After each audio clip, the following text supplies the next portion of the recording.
Hi friends, ಎಲ್ಲರಿಗೂ ನಮಸ್ತೆ. ಮುದ್ದು ಸೊಸೆ ಮುಂದಿನ ಸಂಚಿಕೆಯಲ್ಲಿ ಏನಾಗುತ್ತೆ ನೋಡೋಣ ಬನ್ನಿ. ನೋಡೋದಕ್ಕೂ ಮುಂಚೆ ಯಾರು ವಿನೋದ ವೈಎಂ ವ್ಲಾಗ್ಗೆ ಸಬ್ಸ್ಕ್ರೈಬ್ ಆಗಿಲ್ವೋ ಪ್ಲೀಸ್ ಸಬ್ಸ್ಕ್ರೈಬ್ ಆಗಿ, ಲೈಕ್ ಮಾಡಿ, ಶೇರ್ ಮಾಡಿ, ಕಮೆಂಟ್ ಮಾಡಿ, ಬೆಲ್ಲೈಕನ್ ಆಲ್ ಅಂತ ಒತ್ತಿ ಫ್ರೆಂಡ್ಸ್. ಇತ್ತ ಮೋಹನ ಶಿವರಾಮೇಗೌಡ್ರಿಗೆ ಕಾಲೊತ್ತಾ ಇರ್ತಾಳೆ. ಅಪ್ಪ ಅಮ್ಮ ಅಂತ ನೋವು ತಿಂತಿರ್ತಾರೆ ಶಿವರಾಮೇಗೌಡರು. ರೀ, ಯಾಕೆ ಈ ಪಾರ್ಟಿ ನರಳ್ತಾ ಇದ್ದೀರಾ? ಏನಾಯ್ತು ಅಂತಾಳೆ ಮೋಹನ. ಏನೋ ಗೊತ್ತಿಲ್ಲ ಮೋಹನ, ಕಾಲು ಹೊಡೆತ ಜಾಸ್ತಿ ಆಗ್ಬಿಟ್ಟೈತೆ ಅಂತ ಶಿವರಾಮೇಗೌಡರು ಹೇಳ್ತಾರೆ. ಸರಿ ರೀ, ನಾನೊಂದು ಸ್ವಲ್ಪ ಒತ್ತುತ್ತೀನಿ, ಕಮ್ಮಿ ಆಯ್ತೈತೆ ಅಂತ ಹೇಳಿ ಒತ್ತುತ್ತಿರ್ತಾಳೆ ಕಾಲನ್ನ ಮೋಹನ. ಅಲ್ಲಿಗೆ ಭದ್ರ ಬರ್ತಾನೆ ಅಪ್ಪಯ್ಯ ಅನ್ಕೊಂಡು. ಬಾರ್ಲಾ ಅಂತ ಶಿವರಾಮೇಗೌಡರು ಕೂಗ್ತಾರೆ. ಯೋ, ಎಲ್ಲ ಕಡೆ ಹಿಂಗೆ ಚಿಕ್ಕ ಹುಡುಗನ ಥರ ಓಡಾಡ್ಕೊಂಡಿದ್ರೆ ಕಾಲು ನೋವು ಬರದೆ ಇನ್ನೇನಾದತ್ತು? ಅವ್ವ ಎತ್ತವ್ವ, ನಾನು ಒತ್ತುತ್ತೀನಿ ಅಂತ ಹೇಳಿ ಭದ್ರ ಕಾಲು ಒತ್ತುತ್ತಾನೆ ಶಿವರಾಮೇಗೌಡರು ಕಾಲು. ಭದ್ರ ಅಂತಾನೆ ಶಿವರಾಮೇಗೌಡ. ಅಪ್ಪಯ್ಯ, ನೀನು ಸಿಮ್ಕಿರು. ಚಿಕ್ಕಪ್ಪ ಹೋಗೋ ಜಾಗಕ್ಕೆ ಚಿಕ್ಕಪ್ಪನ ಕಳಿಸ್ಬೇಕು, ನಾನು ಹೋಗೋ ಜಾಗಕ್ಕೆ ನನ್ನನ್ನು ಕಳಿಸ್ಬೇಕು. ಅದನ್ನು ಬಿಟ್ಬಿಟ್ಟು ಎಲ್ಲ ಕಡೆಗೂ ನೀನೇ ತಿರುಗ್ತಾ ಇದ್ರೆ ಕಾಲು ನೋವು ಬರದೆ ಇನ್ನೇನಾದತ್ತು ಅಂತ ಭದ್ರ ಹೇಳ್ತಾನೆ. ಅಲ್ಲ ಕಣ್ಲಾ, ನನಗೆ ಮಂತ್ರಿಗಿರಿ ಕೆಲಸ ಬಿಟ್ಬಿಟ್ಟು ಇನ್ನೇನಿಲ್ಲ ಕೆಲಸ ಇದ್ದತ್ತೋ, ನನ್ನ ಕಾಲು ಬಿಟ್ಟು ಇತ್ಲಾಗ ಬರಲ್ಲ ಅಂತ ಕೂಗ್ತಾರೆ ಶಿವರಾಮೇಗೌಡರು. ಅಪ್ಪಯ್ಯ, ಈಗ ನಾನು ಒತ್ತಿದ್ರೆ ನೋವು ಕಮ್ಮಿ ಆಗೋಕ್ಕಿಲ್ಲ ಅಂತದೆ, ಸುಮ್ಕೆ ಇರೋ ಅಂತ ಹೇಳಿ ಕಾಲು ಒತ್ತುತ್ತಿರ್ತಾನೆ ಭದ್ರ. ಏನು ಬಂದ್ ವಿಚಾರ ಅಂತ ಶಿವರಾಮೇಗೌಡರು ಕೇಳ್ತಾರೆ. ಅಪ್ಪಯ್ಯ ಅಂತಾನೆ ಭದ್ರ. ನೀನು ನಮ್ಮ ರೂಮ್ ಗಂಟ ಬಂದಿದ್ಯಾ ಅಂದರೆ ಅದೇನೋ ಮುಖ್ಯವಾದ ವಿಚಾರನೇ ಇರಬೇಕು, ಹೇಳು ಅದೇನು ಅಂತ ಬಾಯ್ ಬಿಟ್ಟು ಹೇಳ ಅಂತಾರೆ ಶಿವರಾಮೇಗೌಡರು. ಅಪ್ಪಯ್ಯ, ವಿಚಾರ ಏನೋ ಮುಖ್ಯವಾಗಿದ್ದೆ, ಆದರೆ ಅದನ್ನು ಹೆಂಗೆ ಹೇಳ್ಬೇಕು ಅಂತ ನನಗೆ ಗೊತ್ತಾಗ್ತಾ ಇಲ್ಲ ಅಂತ ಭದ್ರ ಹೇಳ್ತಾನೆ.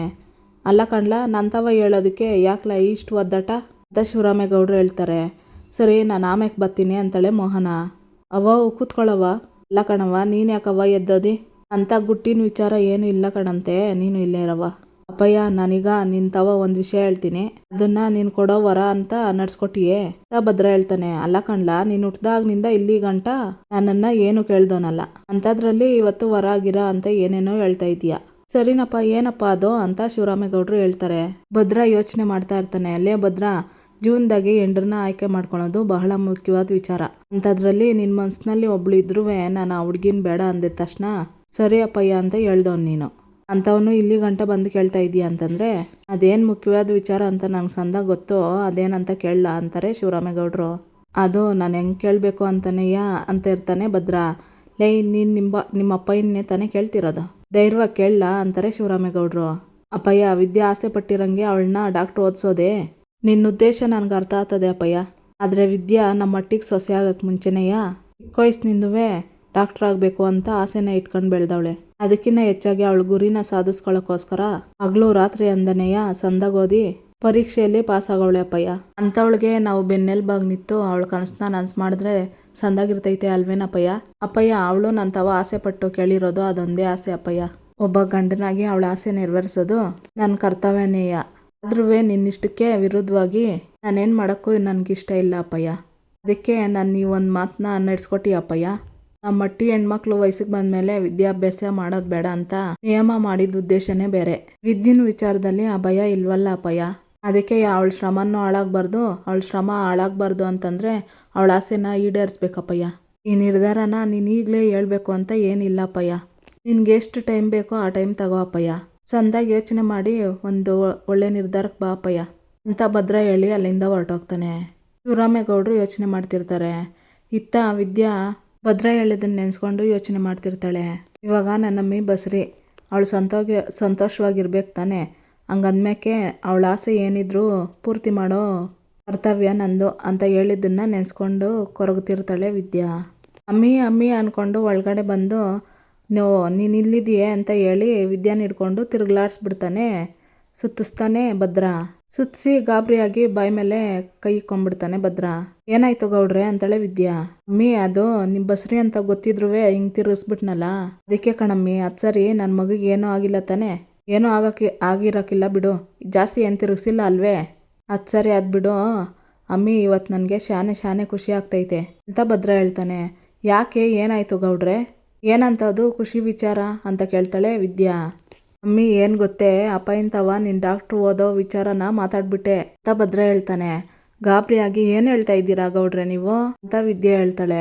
ಅಯ್ಯ, ಇದಕ್ಕೆ ಯಾಕೆ ಈ ಪಾರ್ಟಿ ಗಾಬರಿ ಆಗಿದ್ಯಾ? ನೀನು ಗಾಬರಿ ಪಡೋ ಅಂಥದ್ದೇನಿಲ್ಲ ಕಣಮ್ಮಿ. ಸದ್ಯಕ್ಕೆ ಅಪ್ಪಯ್ಯಂತವ ಹಿಂಗೆ ಅಂತ ಮಾತಾಡಿವ್ನಿ ಅಷ್ಟೇಯ. ಅಪ್ಪಯ್ಯಂತವ ಇದೆಲ್ಲ ಮುಚ್ಚಿಟ್ಟು ನಿನ್ನ ಡಾಕ್ಟ್ರು ಓದಿಸ್ಬೇಕು ಅಂತ ಯೋಚನೆ ಮಾಡಿದೆ. ನಾಳೆ ದಿನ ಅಪ್ಪಯ್ಯನ್ಗೆ ಏನಾದರೂ ಈ ವಿಚಾರ ಗೊತ್ತಾದರೆ ಅಪ್ಪಯ್ಯನ ಕೈಯಲ್ಲಿ ಸಹಿಸ್ಕೊಳಕ್ಕಾಗ್ತದೆ? ಇಲ್ಲ ಅಲ್ವೇ? ಅದಕ್ಕೆ ಅಪ್ಪಯ್ಯನ ತಾವು ಹೋಗಿ ವಿದ್ಯಾ ಡಾಕ್ಟ್ರು ಆಗಬೇಕು ಅಂತ ಆಸೆ ಪಡ್ತಾವಳೆ. ಅದಕ್ಕೆ ನಾನು ಸಪೋರ್ಟ್ ಮಾಡೋಣ ಅಂತ ಇದ್ದೀನಿ ಅಂತ ಹೇಳ್ಬಿಟ್ಟೆ ಅಂತ ಭದ್ರ ಹೇಳ್ತಾನೆ. ಇದಾಗೆ ಇದಕ್ಕೆ ಮಾವಯ್ಯ ಏನು ಹೇಳಿದ್ರು ಅಂತ ವಿದ್ಯಾ ಹೇಳ್ತಾಳೆ. ನನ್ನ ಪಾಡಕ್ಕೆ ನಾನು ಹೋಗ್ಬಿಟ್ಟು ದೇವ್ರ ಹತ್ರ ವರ ಕೇಳ್ದಂಗೆ ಅಪ್ಪಯ್ಯನ ತಾವ ಹೇಳ್ಬಿಟ್ಟು ಬಂದೀವ್ನಿ. ಇಲ್ಲಿ ಗಂಟ ನಾನು ಕೇಳಿದ್ದನ್ನು ಯಾವುದನ್ನು ಬೇಡ ಅಂತ ಹೇಳಿಲ್ಲ. ಇದನ್ನ ಹೆಂಗೆ ಬೇಡ ಅಂದ್ಬಿಟ್ಟಾರೋ ಅಂತ ಭದ್ರ ಹೇಳ್ತಾನೆ. ಹಂಗಾರೆ ಇನ್ನೂ ಮಾವಯ್ಯ ಒಪ್ಪಿಗೆ ಕೊಟ್ಟಿಲ್ಲ ಅನ್ನಿ ಅಂತ ವಿದ್ಯಾ ಹೇಳ್ತಾಳೆ. ಅಮ್ಮಿ, ಅಪ್ಪಯ್ಯ ಯಾವಾಗೂ ನನ್ನ ಆಸೆ ಇಲ್ಲ ಅಂತ ಹೇಳಕ್ಕಿಲ್ಲ ಅಂತ ಅವಾಗಲೇ ಹೇಳಿಲ್ವೇ? ನೋಡ್ತಾ ಇರೋ, ಆದಷ್ಟು ಬಿರ್ನೆ ನಿನ್ನ ಕನ್ಸ್ಕೊಂಡಂಗೆ ಓದು ಅಂತ ಹೇಳ್ತಾರೆ. ನಾನು ನಿನಗೆ ಭರವಸೆ ಕೊಡ್ತಾ ಇದ್ದೀನಿ, ನಾನು ನಿನ್ನ ಓದಿಸ್ತೀನಿ ಅಂತವ. ಅಂದಮೇಲೆ ಎಂಥದೇ ಪರಿಸ್ಥಿತಿ ಬರಲಿ ನಾನು ನಿನ್ನ ಡಾಕ್ಟ್ರು ಓದಿಸ್ತೀನಿ.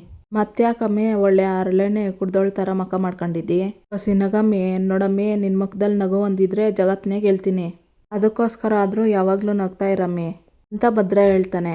ಇತ್ತ ಅಜ್ಜಮ್ಮ ಹೊರಗಡೆ ಅತ್ತಿಂದಿತ್ತ ಸುತ್ತಾಡ್ತಾ ಇರ್ತಾಳೆ. ಅಲ್ಲಿಗೆ ಬುಡ್ಬುಡ್ಕೆ ಅವನು ಬರ್ತಾನೆ. ಬುಡ್ಬುಡ್ಕೆ ಅಲ್ಲಾಡಿಸ್ಕೊಂಡು ದೈವದ ಮಾತು ಕೇಳಿದ್ರೆ ಶುಭವಾಗುತ್ತೈತೆ ತಾಯಿ, ಶುಭವಾಗುತ್ತೈತೆ ಅಂತ ಹೇಳ್ತಾನೆ.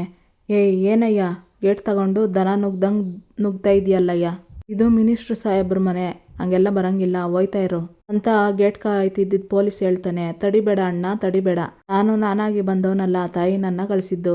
ಹೇಳೋದು ಒಂದು ಮಾತೈತಿ, ಅದನ್ನ ಹೇಳಿ ನಾನು ಹಿಂದಿರುಗ್ತೀನಿ ಅಂತಾನೆ ಬುಡ್ಬುಡ್ಕೆ ಅವನು. ನಿನಗೊಂದ್ಸರಿ ಹೇಳಿದ್ರೆ ಅರ್ಥ ಆಗಲ್ವೇನಯ್ಯ, ಹೋಗಯ್ಯ ಮರ್ಯಾದೆಯಿಂದ, ನೀನು ಹೇಳೋದು ಬೇಡ, ನಾನು ಕೇಳೋದು ಬೇಡ ಅಂತಾನೆ ಪೊಲೀಸು. ಈ ಮನೆಯ ಮಹಾಲಕ್ಷ್ಮಿ ಹೊಟ್ಟೆಯಲ್ಲಿ ವಂಶದ ಬೆಳಕು ಹೊಳಿತೈತಿ, ಆದರೆ ಕತ್ಲೆ ನೆರಳು ಜೊತೆಯಾಗೇ ಬಂದೈತಿ. ಈ ಬೆಳಕಿಗೆ ಕೆಟ್ಟ ಕಣ್ಣು ಬಿದ್ದೈತಿ, ಅದಕ್ಕೆ ಕೆಟ್ಟ ಕಣ್ಣು ಹಾಗೆ ಕಣ್ಣು. ಇದನ್ನ ನಾನು ಹೇಳ್ತಾ ಇರೋದಲ್ಲ, ತಾಯಿ ನುಡಿಸ್ತಾ ಇರೋದಣ್ಣ ಅಂತ ಹೇಳ್ತಿರ್ತಾನೆ ಬುಡ್ಬುಡ್ಕೆ ಅವನು. ನೀನೇನು ಹೇಳೋದು ಬೇಡ, ಅವಾಗಲೇ ಹೋಗೋ ಅಂತ ಹೇಳ್ದೆ ತಾನೆ, ಹೋಗಯ್ಯ ಅಂತ ಗದರ್ತಿರ್ತಾನೆ ಪೊಲೀಸವನು. ಅಜ್ಜಮ್ಮ ಇದನ್ನ ನೋಡಿ, ಪೊಲೀಸಪ್ಪ ಒಳಗೆ ಕಳಿಸೋ ಅವ್ರನ್ನ ಅಂತ ಹೇಳ್ತಾಳೆ. ಸರಿ ಅವರೇ ಕಳಿಸ್ಕೊಡ್ತೀನಿ ಅಂತ ಹೇಳಿ ಪೊಲೀಸು ಒಳಗಡೆ ಕಳಿಸ್ತಾನೆ ಬುಡ್ಬುಡ್ಕೆ ಅವನ್ನ. ಏನಪ್ಪ ನೀನು ಅಲ್ಲಿ ನಿಂತ್ಕೊಂಡು ನಮ್ಮ ವಂಶದ ಕುಡಿ ಬಗ್ಗೆ ಏನೇನೋ ಹೇಳ್ತಾ ಇದ್ದೆ ಅಂತ ಹೇಳ್ತಾಳೆ. ಅಜ್ಜಮ್ಮ, ಅದು ನಾನು ಹೇಳಿದ್ದಲ್ಲ ತಾಯಿ ನುಡಿಸಿದ್ದು ತಾಯಿ. ಮನೆ ಮೇಲೆ ಕೆಟ್ಟ ಜನರು ದೃಷ್ಟಿ ಬಿದ್ದು ಮಗುವಿನ ಮೇಲೆ ಭಾರ ಆಗೈತೆ ತಾಯಿ ಅಂತ ಹೇಳ್ತಿರ್ತಾನೆ ಬುಡ್ಬುಡ್ಕೆ ಅವನು. ನೀರು ಇದ್ಮ್ಯಾಕೆ ಅಲೆ, ಸಂತೋಷ ಇದ್ಮ್ಯಾಕೆ ದುಃಖ ಬರೋದು ಸಹಜ ತಾನೆ. ದೇವ್ರ ಮೊರೆ ಹೋಗಿ ವಂಶದ ಕುಡಿನ ಕಾಪಾಡಿ ತಾಯಿ, ಇಲ್ಲಾಂದ್ರೆ ಬಂದ ಬೆಳಕು ಕತ್ಲಲ್ಲೇ ಹೋಗೋದು ಖಚಿತ ತಾಯಿ. ಇದನ್ನ ನಾನು ಹೇಳ್ತಾ ಇರೋದಲ್ಲ ತಾಯಿ, ಆ ತಾಯಿ ನುಡಿಸ್ತಾ ಇರೋದು.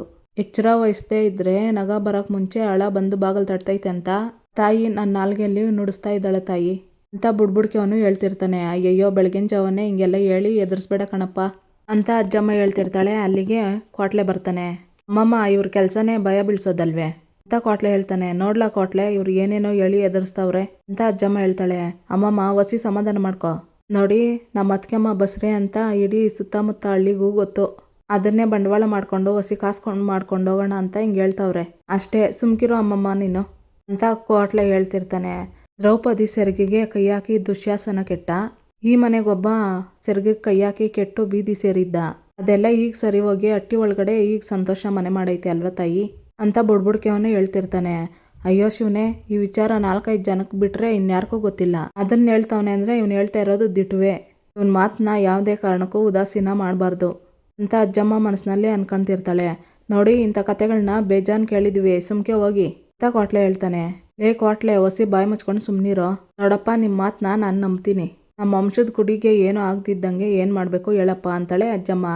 ಪ್ರತಿಯೊಂದಕ್ಕೂ ಏನಾದರೂ ಒಂದು ಪರಿಹಾರ ಇದ್ದೇ ಇರುತ್ತಲ್ವೇ ಅಂತ ಅಜ್ಜಮ್ಮ ಹೇಳ್ತಾಳೆ. ಗಮನ ಕೊಟ್ಟು ಕೇಳು ತಾಯಿ.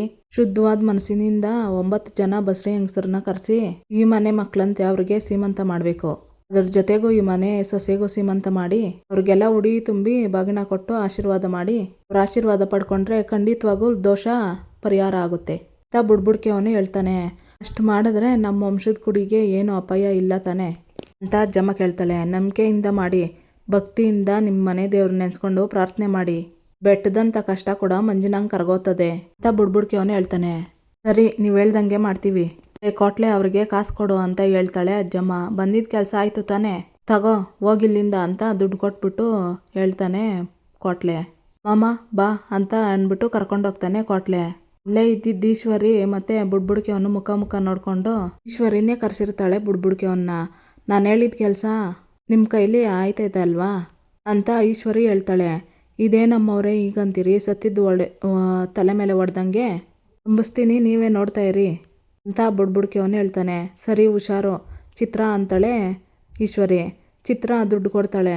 ಈಶ್ವರಿ ಬುಡ್ಬುಡ್ಕೆ ಅವನ ಕೈಯಲ್ಲಿ ದುಡ್ಡು ಕೊಟ್ಟು, ಏನಾದರೂ ನಿನ್ನ ಮಾತನ್ನ ನಮ್ಮ ಅಟ್ಟಿಯವ್ರು ನಂಬಲಿಲ್ಲ ಅಂದರೆ ಒಂದು ಗುಟ್ನ ನಾನು ನಿನ್ಗೆ ಹೇಳ್ತೀನಿ, ಅದನ್ನ ಅವ್ರ ಮುಂದೆ ಹೇಳು, ಆಗ ಅವರೇ ನಂಬ್ತಾರೆ ಅಂತ ಈಶ್ವರಿ ಹೇಳ್ತಾಳೆ. ಅದೇನೋ ಅವರೇ ಅಂತಾನೆ ಬುಡ್ಬುಡ್ಕೆ ಅವನು.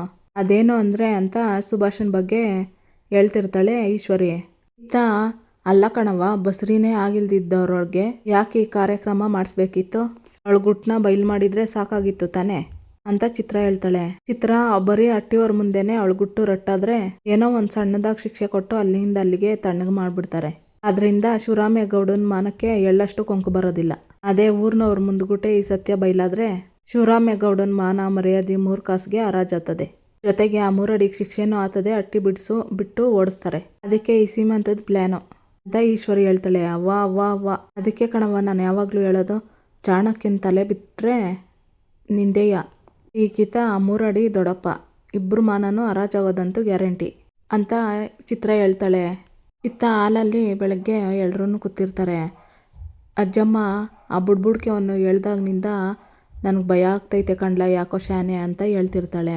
ಅವ್ವ, ಆ ಬುಡ್ಬುಡ್ಕೆ ಅವನು ಕಂಟಕದ ಜೊತೆಗೆ ಪರಿಹಾರನೂ ಹೇಳವನೆ ತಾನೆ, ಅವ್ನು ಹೇಳ್ದಂಗೆ ಮಾಡಿದ್ರೆ ಸರಿ ಹೋಗ್ತದೆ ಅನ್ನೋದೇ ಆದರೆ ಹಂಗೆ ಮಾಡುವ, ಅದಕ್ಕೆ ಅಕ್ದಿಗಳು ಬೀಳ್ತಿ ಅಂತ ಶಿವರಾಮೇಗೌಡರು ಹೇಳ್ತಾರೆ. ಮಾಡೋಣ ಅಂತ ಉದಾಸೀನ ಮಾಡಬೇಡ ಕಣಂತೆ, ಆದಷ್ಟು ಬಿರ್ನೆ ಈ ಕಾರ್ಯನ ಮಾಡಿ ಮುಗಿಸ್ಬಿಡ್ಬೇಕು. ಪುರೋಹಿತರಿಗೆ ಫೋನ್ ಮಾಡಿದ್ದೆ, ಶುಕ್ರವಾರ ಒಳ್ಳೆ ದಿನ ಅಂತ ಹೇಳಿದ್ರು ಅಂತ ಅಜ್ಜಮ್ಮ ಹೇಳ್ತಾಳೆ. ಹಂಗಾರೆ ಒಳ್ಳೇದೇ ಆಯ್ತಲ್ಲ ಗೋವಿಂದ, 9 ಜನ ಬಸ್ರಿ ಹೆಂಗಸ್ರಿಗೂ ಹೇಳ್ಬಿಡು, ಅದಕ್ಕೇನೇನು ಬೇಕೋ ವ್ಯವಸ್ಥೆ ಮಾಡ್ಕೊಂಬಿಡ್ಲಾ ಅಂತ ಶಿವರಾಮೇಗೌಡರು ಹೇಳ್ತಾರೆ. ಸರಿ ಅಣ್ಣ, ಅದಕ್ಕೆಲ್ಲ ನಾನು ವ್ಯವಸ್ಥೆ ಮಾಡ್ತೀನಿ ಅಂತ ಗೋವಿಂದೇಗೌಡರು ಹೇಳ್ತಾರೆ. ಭದ್ರ ಕೂತಿರೋದು ನೋಡಿ ಭದ್ರನ ಹತ್ರಕ್ಕೆ ಬಂದು, ಯಾಕ್ಲ ಮಗ, ಯಾಕ್ಲ ಹಿಂಗೆ ಕಣ್ಣು ತುಂಬ್ಕೊಂಡಿದ್ದಿ, ಇನ್ನೇನೋ ನಾನು ಹೇಳಿದ್ದು ಸರಿ ತಾನೇ, ಹಾಗಾದ್ರೆ ನಿನ್ನೆ ಕಣ್ಲ ಕೇಳ್ತಾ ಇರೋದು, ಮಾತಾಡ್ಲಾ ಅಂತ ಶಿವರಾಮೇಗೌಡರು ಹೇಳ್ತಾರೆ. ಭದ್ರ ಶಿವರಾಮೇಗೌಡರು ಕೈ ಹಿಡ್ಕೊಂಡು, ಅಪ್ಪಯ್ಯ ನನ್ನ ಮಗಿಗೆ ಗಂಡಾಂತರ ಅಂತ ಕೇಳ್ದಾಗಿನಿಂದ ಶಾನೆ ಭಯ ಆಗ್ತೈತೆ ಅಪ್ಪಯ್ಯ ಅಂತ ಭದ್ರ ಹೇಳ್ತಾನೆ. ಅದಕ್ಕೆ ಅಲ್ವೇನ್ಲ ಮಗ, ಅದಕ್ಕೆ ಪರಿಹಾರ ಮಾಡಬೇಕು ಅಂತ ತಾನೇ ಸೀಮಂತದ ಕಾರ್ಯ ಮಾಡಬೇಕು ಅಂತ ನಾವುಗಳೆಲ್ಲ ಮಾತಾಡ್ತಾ ಇರೋದು, ಸರಿ ಓದ್ತದೆ ಸುಮ್ಕಿರ್ಲಾ ಅಂತ ಶಿವರಾಮೇಗೌಡರು ಹೇಳ್ತಾರೆ. ಆದ್ರೂ ಅವ್ನು ಹೇಳ್ದಂಗೆ ನನ್ನ ಮಗಿಗೆ ಏನಾದರೂ ಆಗ್ಬಿಟ್ರೆ ನನ್ನ ಕೈಯಲ್ಲಿ ಸಹಿಸ್ಕೊಳ್ಳೋದಕ್ಕಾಗಿಲ್ಲ ಅಪ್ಪಯ್ಯ ಅಂತ ಕಣ್ಣೀರು ಹಾಕ್ತಿರ್ತಾನೆ ಭದ್ರ. ಇದೇನು ಮಗ, ಒಳ್ಳೆ ಸಣ್ಣ ಮಗನಂಗೆ ನೀನು ನೋಡ್ಲಾ, ನಾವು ನಂಬಿರೋ ದೇವರು ಯಾವತ್ತೂ ಕೈ ಬಿಡೋಕ್ಕಿಲ್ಲ, ಅವ್ರು ಹೇಳ್ದಂಗೆ ಮಾಡಿದ್ರೆ ಎಲ್ಲ ಸರಿ ಹೋಗ್ತದೆ ಕಣಂತೆ, ನೀನು ಧೈರ್ಯವಾಗಿರ್ಲ ಅಂತ ಶಿವರಾಮೇಗೌಡರು ಹೇಳ್ತಾರೆ. ತನ್ನವ್ವನೇ ತನ್ನ ಒಡ್ಲಾಗಿ ಹುಟ್ಟುತ್ತಾಳೆ ಅಂತ ಬೆಟ್ಟದಷ್ಟು ಆಸೆ ಮಡ್ಕೊಂಡವನೆ, ಅಂದ್ಮ್ಯಾಕೆ ಆ ಹೆದರಿಕೆ ಆಗದೆ ಇದ್ದದ ಹೇಳು ಅಂತ ಅಜ್ಜಮ್ಮ ಹೇಳ್ತಾಳೆ. ಅವ್ವ, ಮತ್ತೆ ಅವನನ್ನು ಕುಗ್ಗಿಸ್ಬೇಡ, ಇದೊಂದು ಪರಿಹಾರ ಆಗ್ಬಿಟ್ರೆ ನಮ್ಮ ವಂಶದ ಕುಡಿಗೆ ಏನೂ ಆಗೋಕ್ಕಿಲ್ಲ, ಮಗ ಶಾನೆ ಆರೋಗ್ಯವಾಗಿ ಹುಡ್ತದೆ ಅಂತಾರೆ ಶಿವರಾಮೇಗೌಡರು. ಇತ್ತ ಚಿತ್ರ, ಅವ್ವ ಮಗ ಶಾನೆ ಆರೋಗ್ಯವಾಗಿ ಹುಡ್ತೈತಂತೆ ಅಂತ ವ್ಯಂಗ್ಯ ಮಾಡ್ತಿರ್ತಾಳೆ. ಸುಮ್ಕೆ ನಿಂತ್ಕೊಳ್ಳೆ, ಕೇಳಿಸಿದ್ರೆ ಅಂತಾಳೆ ಈಶ್ವರಿ. ಇಲ್ಲಿಗೆ ಈ ಸಂಚಿಕೆ ಮುಕ್ತಾಯ ಆಗುತ್ತೆ. ಯಾರು ಇನ್ನೂ ವಿನೋದ ವೈಎಂ ವ್ಲಾಗ್ಗೆ ಸಬ್ಸ್ಕ್ರೈಬ್ ಆಗಿಲ್ವೋ ಪ್ಲೀಸ್ ಸಬ್ಸ್ಕ್ರೈಬ್ ಆಗಿ, ಲೈಕ್ ಮಾಡಿ, ಶೇರ್ ಮಾಡಿ, ಕಮೆಂಟ್ ಮಾಡಿ, ಬೆಲ್ಲೈಕನ್ ಆಲ್ ಅಂತ ಒತ್ತಿ. ಈ ವಿಡಿಯೋ ನೋಡಿದ್ದಕ್ಕಾಗಿ ಎಲ್ಲರಿಗೂ ಧನ್ಯವಾದಗಳು.